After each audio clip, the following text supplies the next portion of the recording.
कहानी की शुरुआत होती है एक आदमी से जिसका नाम था जेशिक।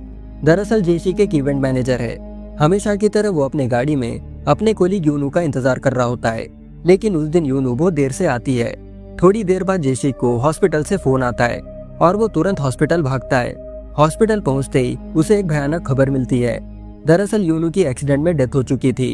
ये सुन के जेशिक बिल्कुल टूट जाता है। पुलिस ऑफिसर उसे बताता है कि यूनू के पास सिर्फ जेशिक का कॉन्टेक्ट नंबर मिला।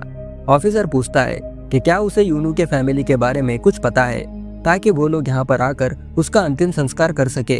लेकिन जेशिक को उसके फैमिली के बारे में कुछ पता नहीं होता। शाम को जवाब ढूंढने के लिए वो यूनू के घर पर चले जाता है। वहाँ का दरवाजा पहले से खुला हुआ था। अंदर जाने के बाद उसे घर का सारा सामान यहाँ वहाँ बिखरा पड़ा नजर आता है। तभी बाथरूम से एक आवाज आती है और एक 7 साल की छोटी लड़की बाहर निकलती है। वो टेबल पर रखे एक सड़े हुए ब्रेड को उठाकर खाना शुरू कर देती है। ये लड़की असल में यूनू की बेटी है, जिसके लिए उसकी माँ ही पूरी दुनिया थी। जेशिक उस छोटी लड़की से प्यार से पूछता है कि वो सड़ा हुआ ब्रेड क्यों खा रही है, लेकिन वो लड़की जवाब नहीं देती। थोड़ी देर बाद उसे समझ आता है कि ये बच्ची डेफ और ब्लाइंड दोनों है। अब उसके फ्यूचर के बारे में सोच जेशिक बहुत ज्यादा परेशान हो जाता है। वो यूनू के एक्स हस्बैंड से कांटेक्ट करता है, इस उम्मीद में कि वो शायद अपने बेटी को ले जाएगा, लेकिन यूनू का एक्स हस्बैंड साफ मना कर देता है। मजबूर जेशिक एक कोने में बैठकर सिगरेट जलाता है। बच्ची धीरे धीरे उसके पास आती है, क्योंकि सिगरेट की स्मेल उसे अपनी माँ की याद दिलाती है, जो खुद भी स्मोक किया करती थी। वो जेशिक को जोर से गले लगाती है, लेकिन जैसे उसके छोटे हाथ जेशिक के चेहरे को छूते हैं, वो पहचान जाती है कि ये उसकी माँ नहीं है। वो डर के मारे टेबल के नीचे घुस जाती है और जोर जोर से रोने लगती है। इसी दौरान लैंडलॉर्ड वहाँ पर आ जाती है और दरवाजा नॉक करती है। जेशिक दरवाजा खोलता है तो लैंडलॉर्ड गुस्से में अंदर घुस जाती है। उसे लगता है कि जेशिक ही यूनू का पति है। वो उस पर चिल्लाती है, ये कहते हुए कि तुमने अपनी बीवी और बेटी को अकेला क्यों छोड़ दिया, उसी की वजह से आज उनकी ये हालत है। लैंडलॉर्ड जेशिक को डांटते हुए कहती है कि तुम्हारी बीवी ने पिछले 2 साल से रेंट भी नहीं दिया, अब तुम्हें ही चुकाना होगा। जेशिक मजबूर होकर बताता है कि यूनू मर चुकी है और उसके पास रेंट देने के पैसे भी नहीं है। ये सुनकर लैंडलॉर्ड का गुस्सा ठंडा हो जाता है और वो थोड़ी भावुक हो जाती है। वो कहती है कि जितनी जल्दी हो सके वो घर का रेंट भर दे। जाते जाते वो जेशिक को समझाती है कि वो इस छोटी लड़की का ध्यान रखे। लैंडलॉर्ड के जाने के बाद जेशिक छोटी लड़की को वहीं छोड़कर अपने घर लौट आता है, लेकिन घर पहुंचते ही उसे एक और बड़ा झटका लगता है। उसके खुद के लैंडलॉर्ड ने उसे घर से निकाल दिया है, क्योंकि उसने भी महीनों से किराया नहीं दिया था। अब जेशिक के पास रहने के लिए कोई जगह नहीं बची। मजबूर होकर वो दोबारा यूनू के घर पर लौट आता है। वहाँ पर वो पाता है कि वो छोटी लड़की दरवाजे के पास रखे हुए जूते चेक कर रही है। वो ये चेक कर रही थी कि उसकी माँ वापस आई है या नहीं, लेकिन जैसे ही उसे एक अनजान आदमी के जूते महसूस होते हैं, डर के मारे वो फिर से टेबल के नीचे छुप जाती है। थोड़ी देर बाद जेशिक उसके लिए रामेन नूडल्स लेकर आता है। पहले वो लड़की को स्मेल करवाता है और फिर टेबल पर रख देता है। लड़की हाथ से टच करके रामेन का टेस्ट लेती है, लेकिन उसे वो पसंद नहीं आता। नाराज होकर वो फिर से टेबल के नीचे चली जाती है और वही पुराना सड़ा हुआ ब्रेड खाना शुरू कर देती है। जेशिक उसे रोकने की कोशिश करता है, लेकिन वो लड़की ना तो देख सकती थी और ना ही उसे सुन सकती थी। वो चुपचाप वही खाना खाती रहती है। मजबूरन जेशिक सारा सड़ा हुआ ब्रेड कचरे में फेंक देता है और उसकी जगह रामेन रख देता है। थोड़ी देर बाद वो लड़की ब्रेड के लिए हाथ आगे बढ़ाती है। उसे वहाँ कोई ब्रेड नहीं मिलता और वो जोर जोर से रोने लगती है। ये देखकर जेशिक को गिल्टी फील होता है। वो तुरंत मार्केट जाता है और उसके लिए ब्रेड लेकर आता है, लेकिन तब तक उस लड़की का मूड बदल चुका था। अब उसे रामेन की खुशबू अट्रैक्ट करती है। धीरे धीरे वो जेशिक के बॉल के पास आती है और नूडल्स खाना शुरू कर देती है। अगले दिन लैंडलॉर्ड जेशिक को फोन करके बताती है कि कुछ लोग घर देखने आ रहे हैं। थोड़ी देर बाद लैंडलॉर्ड सोशल वर्कर्स के ग्रुप के साथ वापस लौटती है। पहले विजिट के टाइम उसने घर की हालत बहुत खराब देखी थी, इसलिए इस बार वो अपने साथ हेल्पर्स को लाई थी ताकि घर थोड़ा साफ हो सके। जब लैंडलॉर्ड छोटी लड़की को देखती है तो जेशिक से कहती है कि उसे नहला दो। जेशिक कंफ्यूज हो जाता है। उसे समझ नहीं आता कि एक डेफ ब्लाइंड बच्ची को कैसे कन्विंस करे। तब उसके दिमाग में एक आइडिया आता है। वो यूनू का स्वेटर निकालता है और लड़की को स्मेल करवाता है। फिर वो धीरे धीरे उस लड़की को बाथरूम में ले जाता है, लेकिन जैसे ही बाथरूम का नल ऑन होता है वो लड़की जोर जोर से चिल्लाने लगती है। जेशिक उसे शांत कराने की कोशिश करता है, पर वो और ज्यादा रोने लगती है। लैंडलॉर्ड तुरंत दौड़कर आती है और गुस्से से जेशिक को डांटती है, ये कहते हुए कि क्या उसे अपने बेटी को नहलाना नहीं आता। फिर लैंडलॉर्ड खुद ही प्यार से उस लड़की को नहला देती है। उस रात तेज बारिश हो रही थी लड़की धीरे धीरे जेसी के पास आकर उसके बगल में लेट जाती है। जेसी को तुरंत महसूस होता है कि उसका बदन तप रहा है, उसको तेज बुखार है। बिना देरी किए जेसी उसे अपनी पीठ पर उठाकर हॉस्पिटल ले जाता है। अगले दिन वो उसे एक स्पेशल स्कूल में ले जाता है जो डेफ और म्यूट बच्चों के लिए था। जेसी सोचता है कि शायद वहाँ इस लड़की को एडमिशन मिल जाएगा और कोई उसे संभाल लेगा, लेकिन स्कूल के लोग मना कर देते हैं क्योंकि लड़की न सिर्फ डेफ और म्यूट है बल्कि ब्लाइंड भी है। मजबूर जेसी उसे फिर से वापस घर ले आता है। घर आने के बाद वो उसे टच के जरिए शब्द सिखाने की कोशिश करता है। लेटर्स के शेप वगैरह उसके हाथों पर बनाता है और उंगलियों से वर्ड्स लिखता है। इस तरह वो लड़की को एक नया शब्द सिखाता है जो था फादर।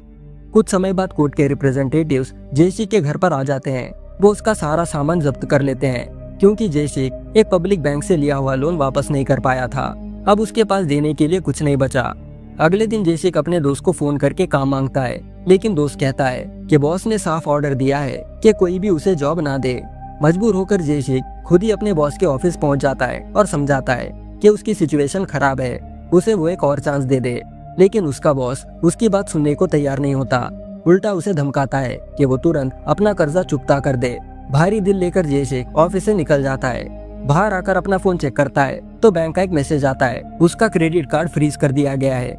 वॉलेट देखने पर उसे पता चलता है कि उसके पास एक दिन का खाना खरीदने के भी पैसे नहीं है।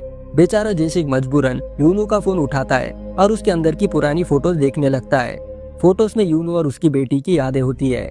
धीरे धीरे जेसी और वो लड़की के बीच बॉन्ड स्ट्रॉन्ग होने लगता है। उसे एक चैट मिलती है जो यूनू ने अपने दोस्त के साथ की थी। चैट पढ़कर जेसी को पता चलता है कि यूनू ने अपने गांव के रिलेटिव को काफी पैसे उधार दिए थे। अगले दिन जेसी लड़की को अपनी गाड़ी में बिठाता है और उस रिलेटिव को ढूंढने के लिए निकल पड़ता है। सफर के दौरान वो लड़की खिड़की के पास बैठकर हवा फील करती है। शायद उसके लिए ये पहली बार था जब उसने बाहर की दुनिया का मजा लिया हो। जेसी को एग्जैक्ट लोकेशन नहीं पता होता तो वो यूनू की फोटो प्रिंट करवाता है और गांव वालों को दिखाता है, ये कहते हुए कि क्या कोई उसे जानता है। लेकिन उसे यूनू के बारे में कुछ खास पता नहीं चलता। थक हार कर उदास जेसी जब वापस अपने कार के पास आता है तो उसका दिल थम जाता है। लड़की कार के अंदर नहीं होती। घबराकर वो चारों तरफ दौड़ता है और उसे ढूंढने लगता है। थोड़ी देर बाद उसे वो लड़की एक किसान के पास बैठी हुई मिलती है जो उसके कुत्ते के साथ खेल रही थी। वो किसान उसे अपने घर ले जाने की दावत देता है और खाना भी खिलाता है। थका हुआ जेसी मजबूरन एक रात के लिए उसके घर पर रुक जाता है। रात को वो किसान उन्हें स्वीट पोटैटोस खिलाता है। लड़की टेस्ट से इतनी खुश हो जाती है कि वो अपने मुंह से एक टुकड़ा निकालकर जेसी को खिलाने की कोशिश करती है, लेकिन परेशान और थका जेसी उसकी हरकतों से चिढ़ने लगता है। अगली सुबह जेसी उस लड़की को साथ लेकर फिर से सफर पर निकलता है। कुछ घंटे बाद लड़की को प्यास लगती है, लेकिन रास्ते में कोई दुकान नहीं मिलता। तभी उसे एक तरबूज का फार्म दिखाई देता है। वो कार रोककर फार्म में जाता है और एक एक करके तरबूज चखकर सबसे मीठा वाला चुन लेता है। लेकिन उसकी ये हरकत फार्म के सीसीटीवी कैमरा में रिकॉर्ड हो जाती है। फिर वो लड़की को नदी के किनारे ले जाता है और तरबूज खिलाता है। साथ ही उसके हाथ पर वाटरमेलन लिखकर उसे एक नया शब्द सिखाता है। थोड़ी देर बाद एक लड़की जिसका नाम यान होता है वो वहाँ पर आ जाती है और जेसी पर तरबूज चुराने का इल्जाम लगा देती है। यान के इल्जाम से जेसी थोड़ा घबरा जाता है, लेकिन वो तुरंत उसे सब समझाता है और यूनू के रिलेटिव्स की फोटो दिखाता है। लेकिन यान कहती है कि वो उन्हें नहीं जानती। कुछ देर बाद जेसी थोड़ा थक जाता है और अपनी कार में आराम करने लगता है। तभी तेज बारिश शुरू हो जाती है। छोटी लड़की बार बार अपने गेस्चर से जेसी को सिग्नल देती है कि उसे बाहर लेकर जाओ ताकि वो बारिश फील कर सके, लेकिन जेसी उसे इग्नोर करके सोने की कोशिश करता है। लड़की उदास हो जाती है क्योंकि वो बारिश को महसूस करना चाहती थी। जब जेसी उसके चेहरे पर उदासी देखता है तो उसे गिल्ट फील होता है। अंत में वो एक छाता लेकर उसे बाहर ले जाता है। बारिश की बूंदें छोटी लड़की के लिए एक नया तजुर्बा था। वो खुशी से खेलती है और पहली बार जिंदगी में बारिश का मजा लेती है। शाम को यान वापस आती है और देखती है कि जेसी की कार अभी भी उसके फार्म के पास खड़ी है। उसे उस पर तरस आ जाता है और वो जेसी और लड़की दोनों को डिनर के लिए अपने घर पर इनवाइट करती है। खाने के दौरान लड़की इतना एंजॉय करती है कि वो अपने मुंह से एक बाइट निकालकर जेसी को खिलाने की कोशिश करती है। ये देखकर यान के पिता मुस्कुराते हुए कहते हैं कि लगता है कि ये छोटी लड़की तुम्हारा बहुत ख्याल रखती है। मेरी माँ भी जो अंधी और गूंगी थी वो अपना प्यार इसी तरह एक्सप्रेस करती थी। उस रात जेसी और लड़की कार में ही सो जाते हैं, लेकिन जेसी को नींद नहीं आती। उसके दिमाग में एक ही सवाल घूम रहा था, जब उसके पास अपने लिए खाना खरीदने के पैसे नहीं तो वो इस छोटी बच्ची का ख्याल कैसे रखेगा। सुबह जेसी जब यान के घर के पास जाता है तो उसे लगता है कि यान का बाप कुछ छुपा रहा है। जैसे ही वो जेसिक को देखता है वो तुरंत वहाँ से भाग जाता है। जेसिक थोड़ा क्यूरियस हो जाता है लेकिन वो कुछ नहीं बोलता। कुछ देर बाद यान बाहर आती है। जेसिक उससे पूछता है कि क्या वो उसे कोई काम वगैरह दिला सकती है। यान उसकी हिम्मत देखकर खुश हो जाती है और कहती है कि तुम मेरे फार्म पर काम कर सकते हो, साथ ही उसके लिए एक छोटा सा कमरा भी दे देती है। अब लड़की की जिंदगी धीरे धीरे बदलने लगती है। वो नए नए चीजें सीखने लगी थी और अपने आसपास के माहौल में कंफर्टेबल होने लगी थी। तीनों जेसिक, छोटी लड़की और यान साथ मिलकर खेतों में काम करते, खाना खाते और वक्त बिताते। यान इन मोमेंट्स का वीडियो बनाकर व्लॉग करती है और यूट्यूब पर अपलोड कर देती है। धीरे धीरे उनके ये पल इंटरनेट पर वायरल हो जाते हैं। लेकिन एक दिन जेसिक का बॉस इन व्लॉग्स को देख लेता है। उसे तुरंत जेसिक की लोकेशन पता चल जाती है। वो अपने आदमियों को भेजता है जो जेसिक को मारते हैं और उसकी कार छीन लेते हैं, क्योंकि अभी तक उसने अपना कर्जा वापस नहीं किया था। बेचारा जेसिक मजबूरन देखता रहता है जब उसकी कार ले जाई जाती है। रात को वो उसी जगह वापस आता है जहाँ उसने यान के पिता को पहले कुछ छुपाते हुए देखा था। उसे वहाँ एक मटका मिलता है जिसमें ढेर सारे पैसे थे। जेसिक जब मटके में पैसे देख रहा होता है तब अचानक यान वहाँ पर आ जाती है। वो जेसिक के चेहरे पर लगी चोटों को देखती है और पूछती है कि ये सब कैसे हुआ, लेकिन जेसिक कुछ नहीं बताता। वो बस उसे सिर्फ इतना पूछता है कि छोटी लड़की कहाँ पर है। तभी यान को याद आता है कि उसकी बेटी उसके पिता के साथ कहीं बाहर गई है। ये सोचकर यान के होश उड़ जाते हैं, क्योंकि उसका बाप मेंटली इल है और अक्सर चीजें भूल जाता है। डर के मारे यान और जेसिक दोनों उसे ढूंढने बाहर निकल जाते हैं। काफी देर तक परेशान होकर ढूंढने के बाद वो दोनों यान के पिता को लड़की के साथ बैठा हुआ पाते हैं। दोनों चैन की सांस लेते हैं। दूसरा, जब जेसिक लड़की के पास होता है तो लड़की अपने छोटे छोटे हाथों से उसके चेहरे की चोटों को महसूस करती है। उसके दुख को समझकर वो धीरे से उसके घाव पर गर्म सांस भरकर उसे सुकून देने की कोशिश करती है। ये देखकर जेसिक की आंखें भर आती है और वो रोने लगता है। लड़की उसके आंसुओं को महसूस करती है। अब जेसिक उसके हाथ पर उंगली से लिखता है टीयर्स। उस लड़की के लिए ये एक नया शब्द होता है जो अब उसके दिल के साथ जुड़ जाता है। अगली सुबह जब यान जेसिक और लड़की को देखने कमरे में आती है तो उसे उनका कमरा खाली मिलता है। थोड़ी देर बाद उसे एक चिट्ठी मिलती है जो जेसिक छोड़कर गया था।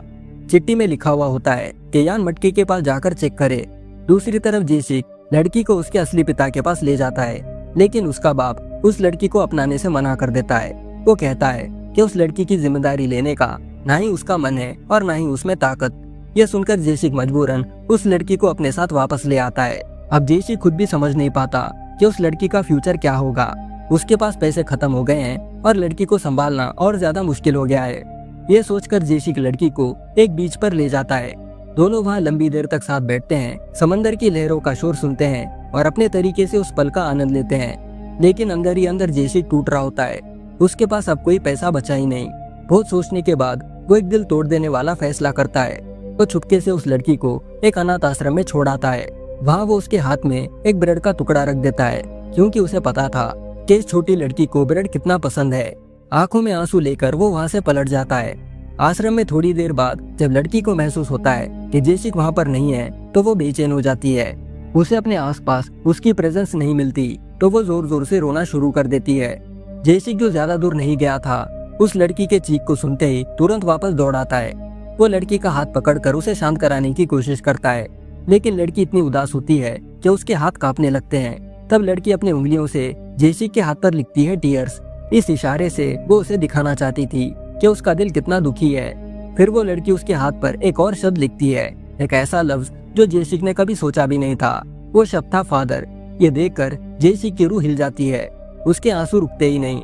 वो छोटी सी लड़की को जोर से गले लगाता है और अपने आप से वादा करता है कि अब से वो कभी उसे अकेला नहीं छोड़ेगा। उस पल से वो सिर्फ एक दोस्त या गार्डियन नहीं, बल्कि उसका असली पिता बन जाता है। इसी हैप्पी एंडिंग के साथ ये मूवी यहाँ पर खत्म हो जाती है। आशा करता हूँ कि आपको ये मूवी अच्छे से समझ आई होगी। अगर वीडियो अच्छा लगा है तो एक लाइक और एक कमेंट ड्रॉप करना मत भूलना। मैं जल्दी एक और मजेदार वीडियो के साथ लौटूंगा।